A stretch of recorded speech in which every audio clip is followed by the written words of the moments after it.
இயேசுவுக்கே புகழ்.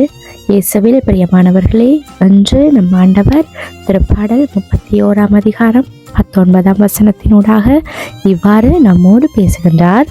உமக்கு அஞ்சி நடப்போருக்கு நீர் வைத்திருக்கும் நன்மை எத்துணை பெரிது. ஒவ்வொரு புதிய காலையிலையும் நாங்கள் கண்முழிச்சு அந்த நாளை பார்க்கிறோம் என்றா அது ஆண்டவருடைய அன்பும் கிருபையும் நமக்கு எப்பொழுதும் இருக்கிறது என்பதை நினைவூட்டி கொண்டே இருக்கிறது. நாங்கள் கண்விழிக்கும் அந்த முதல் தருணத்தில் இன்றைக்கு என்ன நடக்கும் என்ற கவலைக்கு பதிலாக இறைவன் நம்முடைய தகப்பன் நமக்காக வைத்திருக்கும் நன்மைகளை நினைத்தால் மனம் நன்மையால நிரம்பும், அமைதியை மட்டும் தேடும். இன்றைக்கு ஆண்டவர் நமக்கு கொடுத்த இந்த வார்த்தை மிகவும் ஆழமான ஒரு உண்மையை வெளிப்படுத்துறது. ஆண்டவருக்கு அஞ்சி அவருடைய வழியில நடக்க விரும்புகிறவர்களுக்காக அவர் அளவில்லாத ஆசீர்வாதங்களையும் நன்மைகளையும் ஆயத்தப்படுத்தி வைத்திருக்கிறார்.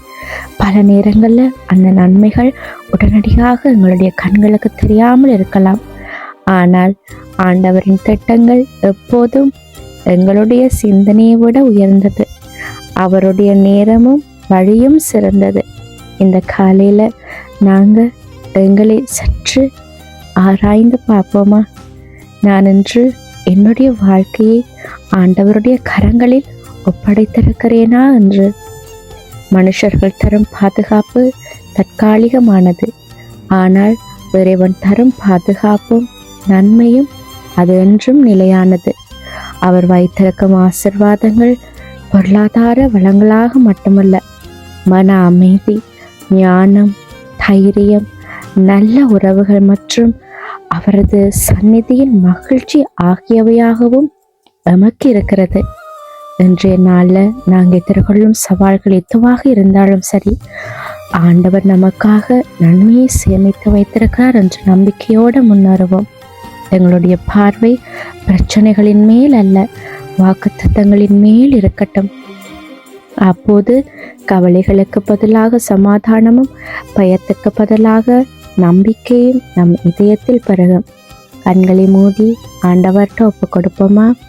அன்பின் தகப்பனே, உம்மை அஞ்சி நடக்கிறவர்களுக்காக நீர் வைத்திருக்கும் நன்மைகளுக்கு மக்கு நன்றியப்பா.